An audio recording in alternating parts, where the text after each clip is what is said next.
Hello everyone, I'm starting to do some more YouTube videos. I'm slightly going to work on them. I got some other projects that I'm going to continue to work on a completely different, unrelated note. But what I have here is a little update I'm working on. I'm taking off the one that came with it, and I'm doing the regular modification that everybody does.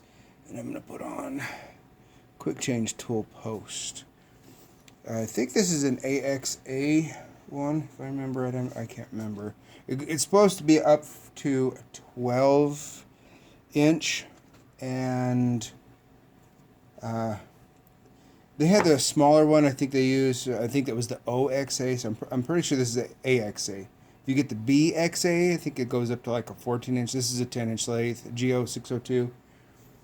And I've been wanting one of these for a while, mostly for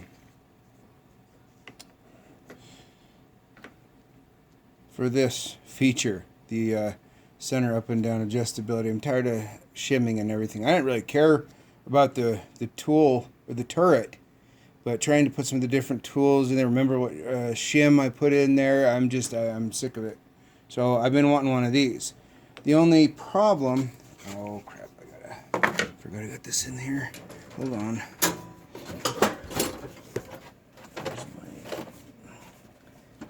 Put it in my drawer here. Maybe if I can get it. Oh. I'm trying to use the stand here. I'm trying to get more sophisticated so I don't make people seasick. I don't think I did that well. Okay, let me move this main piece here. That's not essential because it will just sit on the bottom anyways. So here's this piece. This sits on here, and here's the 1/2 inch tool bits. These are just, whatever I got from Harbor Freight. I think they have those. They're not too bad. They're C6 carbide. Other than they chip easy, so you got to make sure you don't stop the thing and watch your interrupted cuts and stuff. But they're fine for abusing because you get a box of them, you resharpen them and all that stuff.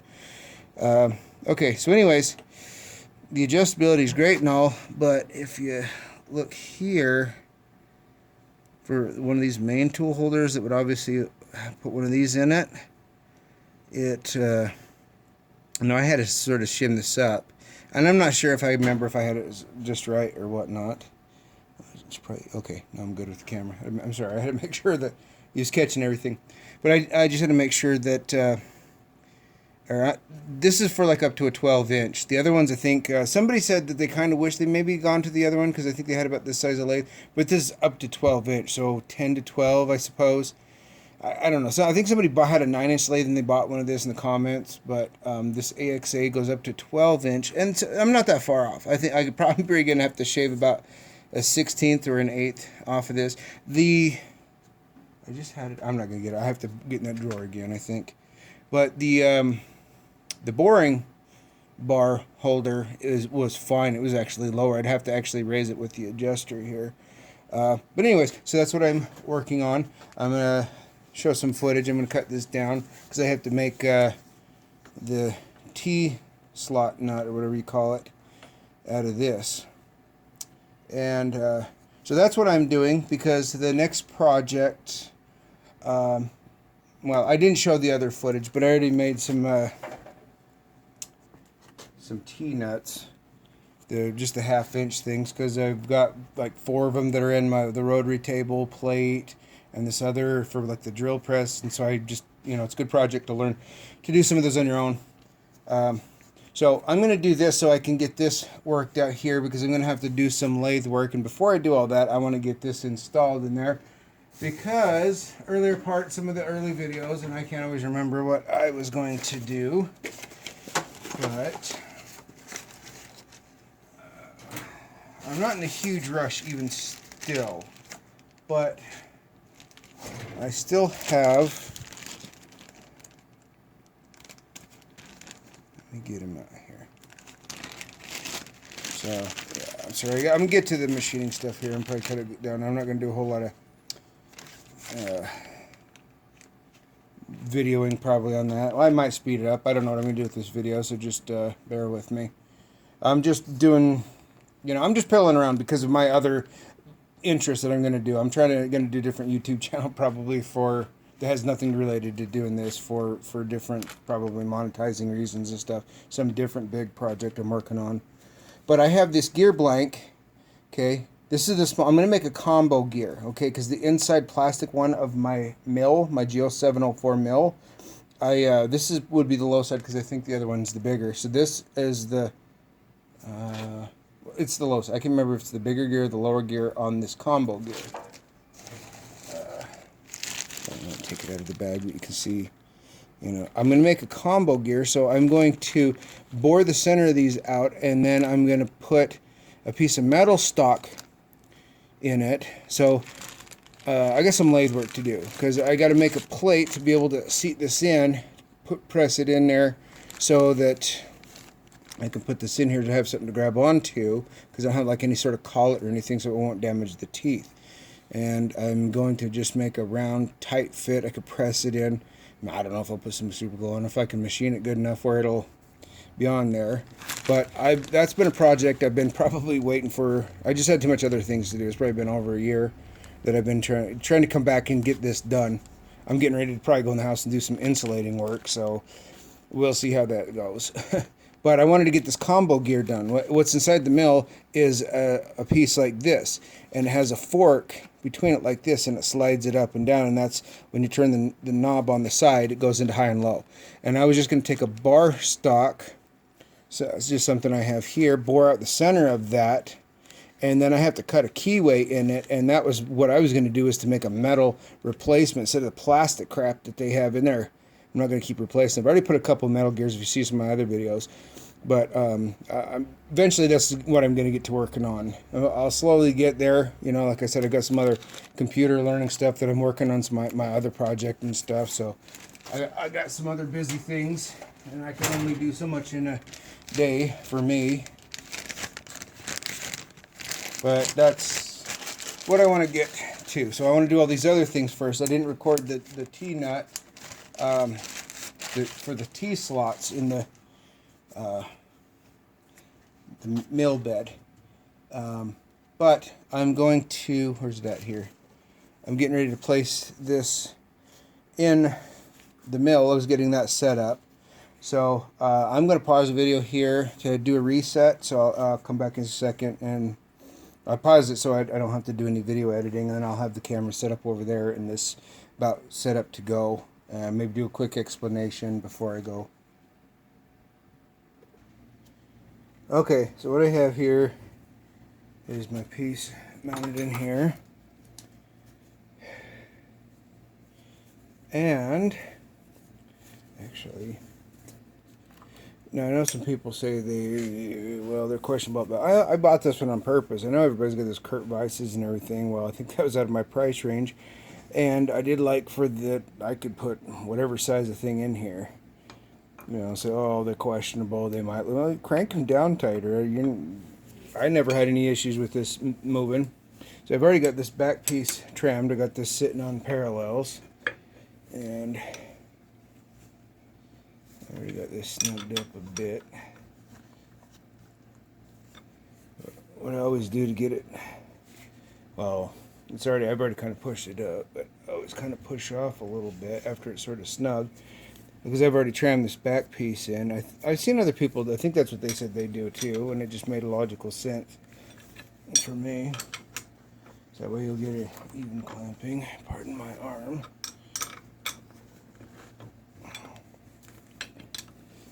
Yeah.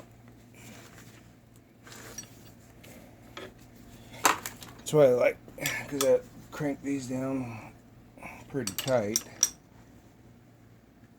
For that reason, because it does use the thing. And it doesn't, it just sandwiches everything together. I don't think you can ever be able to rip a chunk out of here. I've never had an issue.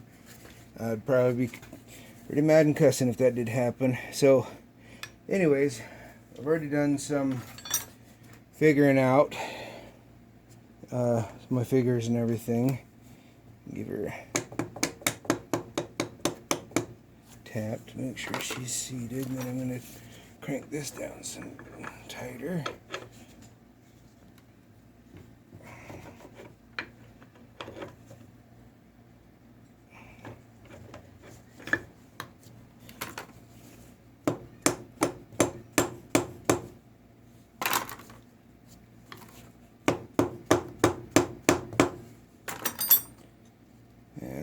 ends might be uneven right here. So we'll go with that.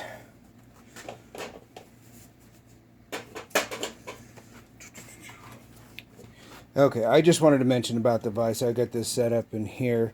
That's what I'm going to go with. And I'm going to get this further set up and just start cutting. I'm not going to talk. I'm just going to try to make... I'm already far enough in this video. Okay, so I'm just using this cutter here. Just the 400, whatever, I don't know. Just this cheap Chinese thing, whatever. So use the APMT 1604 inserts, I think. These ones are actually Mitsubishi. I spent a little bit more money on these. And so I had these blue nano ones before, but you know, for what I do, this size and inserts and all that, I think these are supposed to be the VP15F. So I think they're supposed to be for higher hardness material. But I got 4.4295, I think, to take off of here. And so let me get a touch off going here.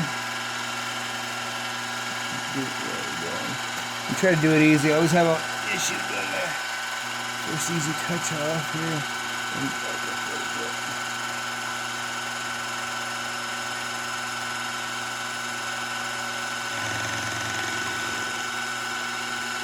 Okay. I'm going to do this on 100,000 passes. So I'm going to cut the sucker up a lot faster than the machine goes normally.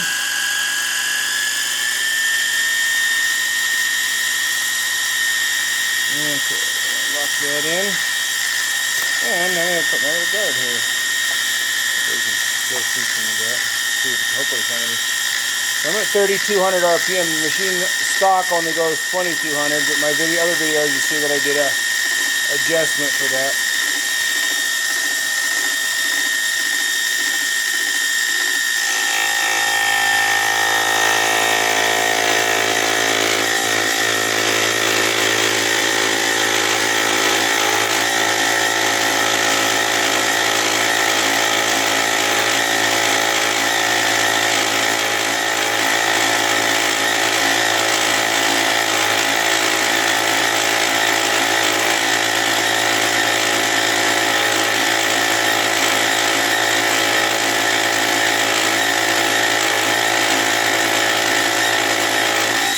Let's see if I go up straight on. When I did the other thing, I went straight on the other way. So then it'll go frozen sideways. Let me actually like tighten this down here.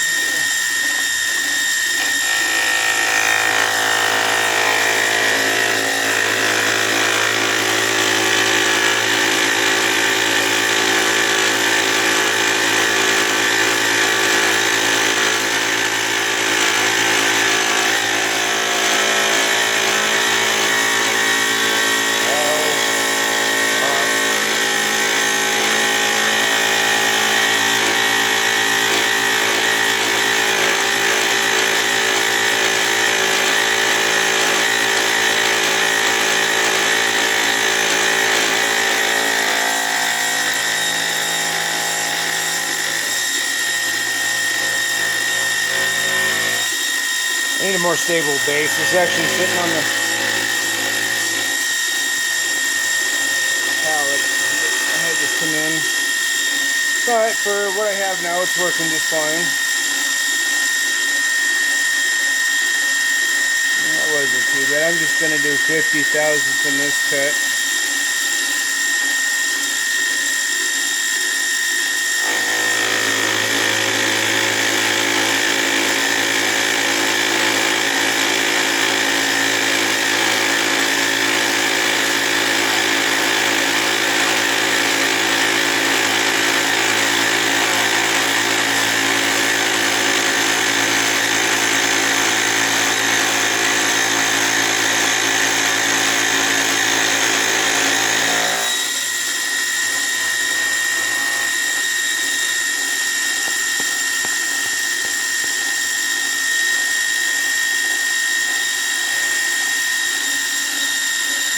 That it seemed like it didn't spark and heat up everything as much too. So just do another 50.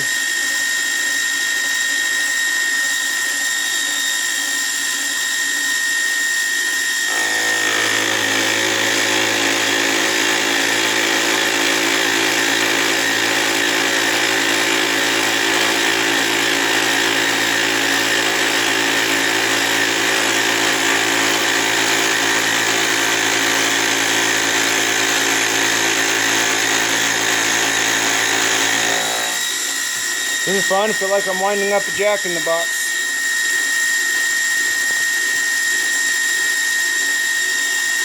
I like for this size of machine, because I don't have a big bridge for it. I'd like to have one. I just got as much as I could kind of afford. I didn't want to get a used machine because Phil's first learning and starting out and stuff. I don't want to get something I didn't know how to handle yet when I first starting out.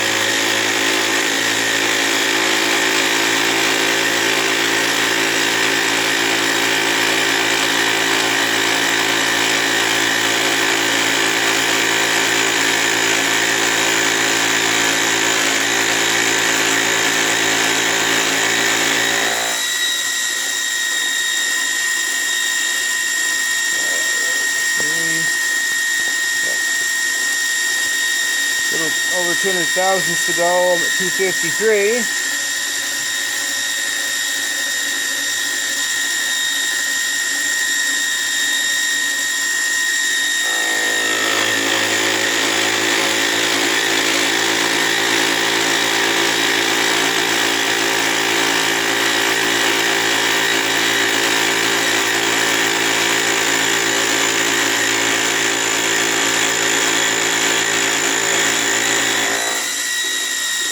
I'd like to have flood coolant. I'd like to put an enclosure around here, but I just kind of deal with it without any sort of coolant at this fast. When I cut this at a higher 3,300 RPM, this thing I think will go up. How fast did I say it go before?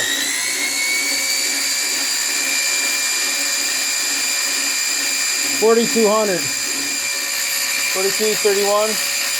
I think that'll heat up my bearings too much because I don't have high-speed bearings, so I try to keep it down a little bit.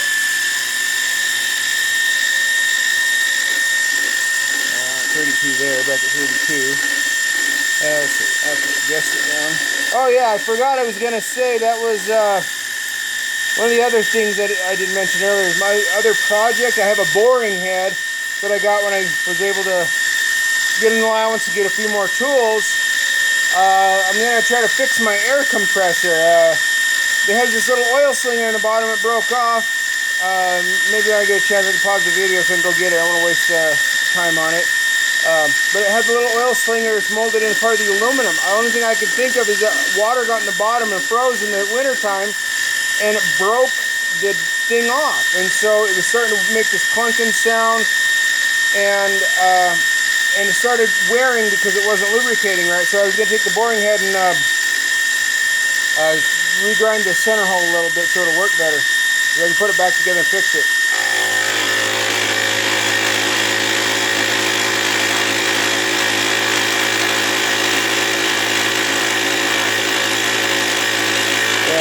With these kind of inserts and at the higher speed, not the most rigid machine, but they come out really good, almost smooth like glass, these cuts.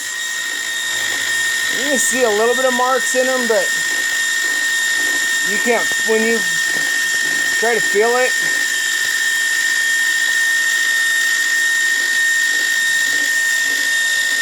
yeah, it's so smooth.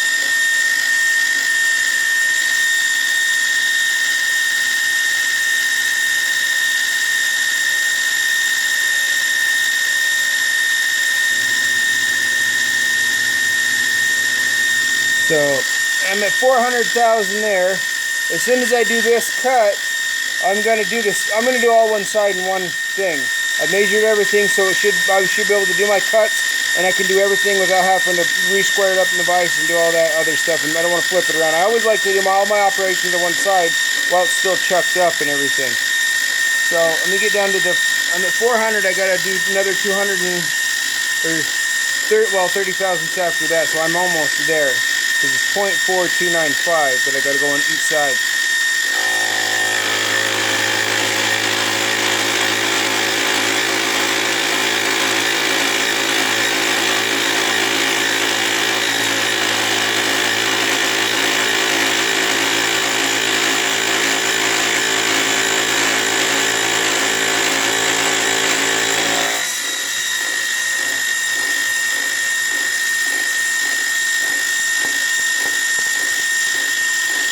I think the pallet's getting loose. It used to not wiggle this bad. Alright, so let's see. 0.42.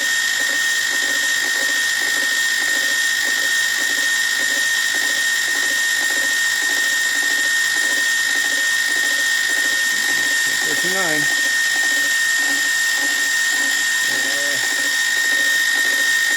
I'm going to try to come shallow on it. I'm going to try to pump in another 1,000 or so when I tighten it down. I might have to do here and there. Oh, okay. There we are. The final pass on this.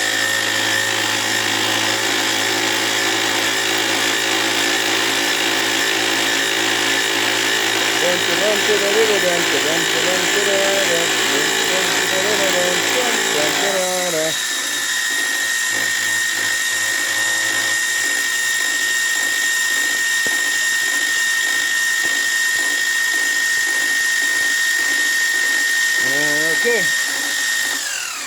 there we are. Okay, so I'm going to pause it. I'm going to... I got to move everything over, do touch off and everything so I can do the step. What side am I going to do this? No, I got to do the step on this side. It really don't matter, but one side's more smooth than the other, and I thought I'd just do the smoother side. Not machine it up, but the step on this other side, because I'm gonna have to probably top it off too. So, all right, hope you enjoyed that part of it. I'm gonna reset and come back. Okay, I did a touch off. I got to move that way 204 thousandths to cut the step into it. Let me move. Oh, shoot, I'm gonna screw this up, aren't I? Because I'm not gonna be able to. Let me see if I can go back and. Okay, I might be able to and do that gap, and then I can just move it back when I get it over. Okay, 100, 200, and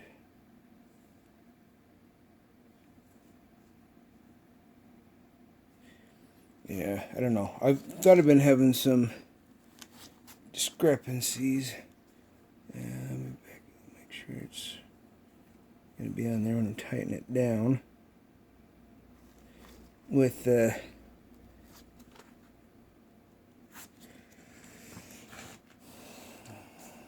made some mistakes with the handles, you know, I've been trying to count on the dials, so I've been just trying to do the one. I got a 2-inch one too. I've got a 2-inch travel one just in case I need it. But okay, so that should be. Let me get this out of the way. Okay, so I got everything set. I had to move. I have to cut in 204 thousandths that way, and then I got to go down 293 thousandths. So I'm only going to take it in 100 thousandths passes. Well, a little bit less than the last one, but so.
the other thing just to see if I'm getting everything right, which I don't think I'm getting wrong, but just before I start cussing, I should probably make sure everything's turning out all right.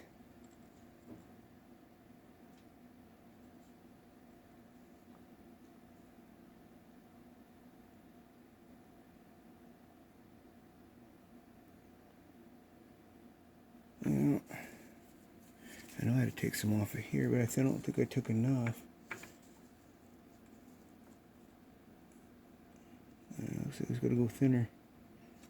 Alright, I'm going to go back to my calculations. There.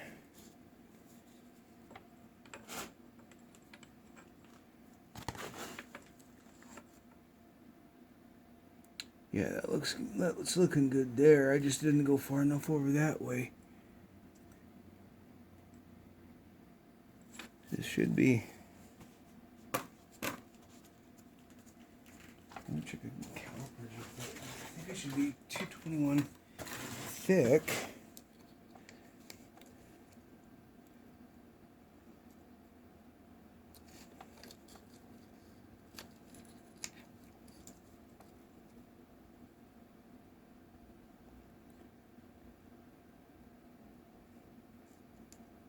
And for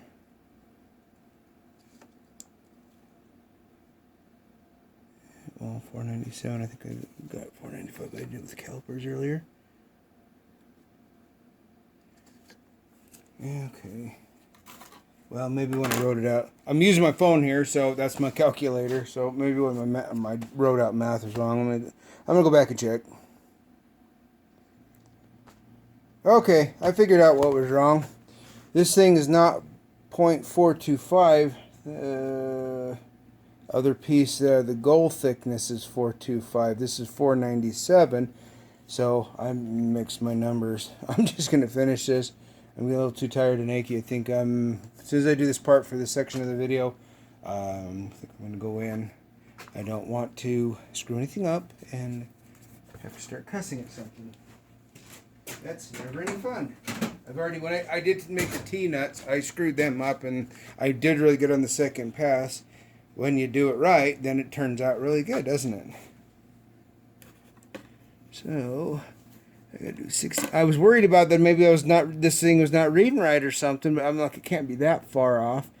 But this is brand new too. I got this. I got another test indicator with this dial indicator that'll fit in here. I wanted to get one of these kind because I have the little snake ones, and I guess there's a certain way because it will spring forward this way, but if I push against it, it comes to the stop on this, and so I think it's better to do this one. I can just rotate it. I think I had it messed up.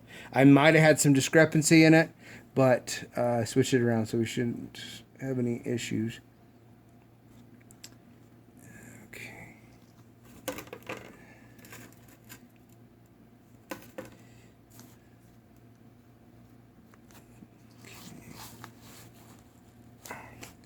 Alright, we'll see when we start cutting again.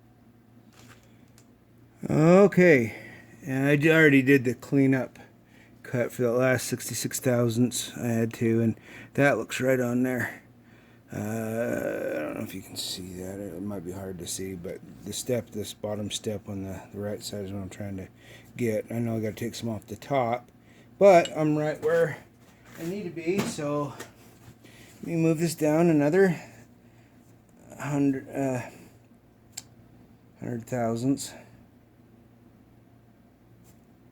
So we'll be at 0.200.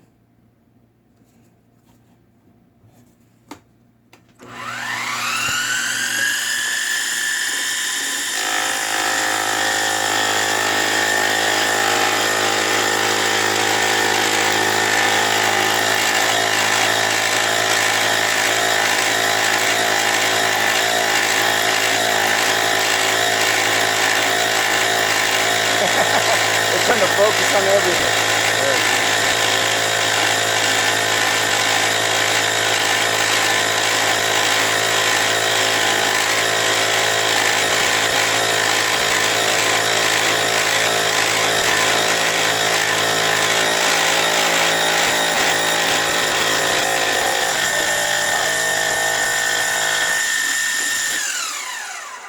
gonna set it. Maybe see if I can get a little bit better angle for this last cut. Well, it's a good thing I was resetting because in case I made a mistake. And then I did. If I felt like I'm getting ready to make a mistake, maybe it is time to just stop and go in the house for a little bit. Because, yeah, it's 293 thousandths for the two of them. Hopefully I got this right, too. No, I think that feels right. I'm just not holding it right. But it's 293 thousandths before by the two of them. So I just took 200 thousandths out, and I had to do 293 divided by 2. So, I don't know. Been out in the heat a little bit or something. About the time I think I'm about ready to do screw up, it's time to just hang it up. I'm not a regular job person for doing this, and I've been away from doing this, so getting into the practice, my practice, the way I do things in my mind, I have to kind of get into it. And I was trying to do these other things as kind of doing a practice with these T-nuts. So, well, no, actually, these aren't the ones that I made. They're holding this down, so they're doing good. These are the ones that came with the kit I got, those clamp down kits, whatever. But I'm gonna hang it up for the night, and I'll come back on the next section of the video or whatever in the next part to figure out how I'm gonna fix it. Just either start over, maybe I don't know. Maybe I'll fill it in with weld or something. I don't know if I want to keep using that plate. I didn't want to screw it up, but I did, and so we're gonna call it a night.